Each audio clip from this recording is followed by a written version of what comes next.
Salam uşaqlar. Bugün sizinlə informatika 1-ci sinif növbəti dərsimizin izahına baxırıq. Dərsimizin adı hərəkətlər ardıcıllığıdır. Gəlin görək mövzunun giriş hissəsində bizə nə verilib.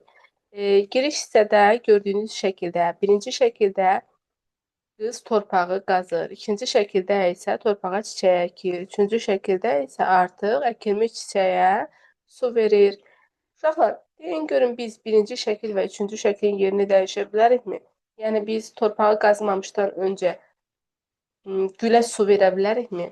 Təbii ki, xeyr. Əgər torpağın içərisində bir gül yoxdursa, ora su tökməyin də heç bir mənası qalmaz. Evdə fəaliyyət bölməsində yerinə yetirilən tapşırığı yerinə yetirməyiniz tövsiyə olunur. Əvvəlcə ağ kağızı götürürsünüz və ortadan qatlayırsınız. Qatladıqdan sonra isə kağızın orta hissəsinə bu formada üçbucaq çəkirsiniz. Sonra isə həmin üçbucağı qayçı vasitəsilə kəsirsiniz. Sonra kağızı açdıqda romb formasında bir fiqur yaranacaqdır. Yəni bir işi görmək üçün biz müəyyən hərəkətlər ardıcıllığını yerinə yetirməliyik. Yerinə yetirdiyimiz hərəkətlər ardıcıllığı nəticəsində hər hansı bir tapşırığı yerinə yetirmiş oluruq. Uşaqlar, nümunədə anar sulu boya ilə gül çəkmək üçün aşağıdakı hərəkətləri ardıcıl şəkildə yerinə yetirir. Əvvəlcə anar vərəq götürür, daha sonra boyaları çıxardır, sonra stəkanda su gətirir, sonra fırçanı isladır, daha sonra isə fırçanı lazım olan boyaya batırır və vərəqdə gül çəkməyə başlayır. Burada bizə bir neçə tapşırıq verilib. Birinci tapşırıqda deyir, oğlan nə edir? Gəlin görək, oğlan hansı hərəkətləri icra edir. Oğlan əvvəlcə diş fırçasının üzərinə diş pastası tökür. Daha sonra isə dişlərini fırçalayır. Sonra isə dişlərini fırçalamağı bitirdikdən sonra dişlərini yumağa başlayır. İkinci tapşırıqda günay halqaları nümunəyə uyğun olaraq milə keçirməlidir. Birinci nümunədə baxaq görək. Əvvəlcə qırmızı, sonra mavi, sonra sarı, sonra yaşıl, sonra isə narıncı halqalar dairəyə keçirilmişdir. Deməli, biz ikinci tapşırıqda da əvvəlcə qırmızı, sonra mavi, sonra sarı, sonra yaşıl, sonra isə narıncı halqaları ardıcıl şəkildə milə keçirməliyik. Üçüncü tapşırıqda Alpayın hərəkətlər ardıcıllığını söyləmək bizə tapşırılıb.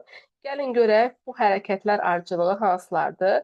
Alpay yuxudan oyanır, Alpay idman edir, Alpay əl üzünü yuyur, sonra Alpay paltarlarını geyinir, yeməyini yeyir və çantasını götürüb gedir. Bu hərəkətlər ardıcılığını necə adlandırmaq olar uşaqlar? Bu hərəkətlər ardıcıllığını məktəbə hazırlıq adlandırmaq olar.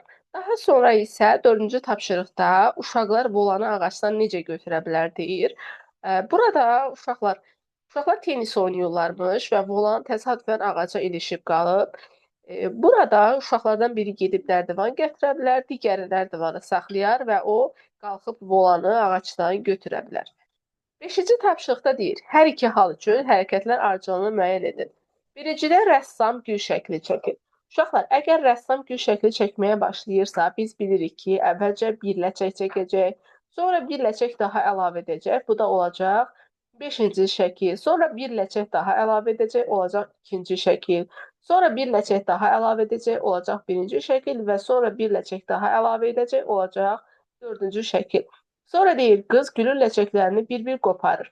Uşaqlar, təsəvvür edin ki, əlimizdə bir çiçək var, 4-cü şəkildəki kimi bir çiçək var. Biz bu çiçəkdən, 5 ləçəkli çiçəkdən bir ləçək çəksək, hansı şəklə uyğun olar? Birinci şəklə. Daha sonra bir ləçək daha çəksək, ikinci şəklə. Daha sonra bir ləçək daha çəksək, 5-ci şəklə və bir ləçək daha çəksək, 3-cü şəklə uyğun olacaq. Uşaqlar, bugünkü dərsimiz bu qədər. Sağ olun.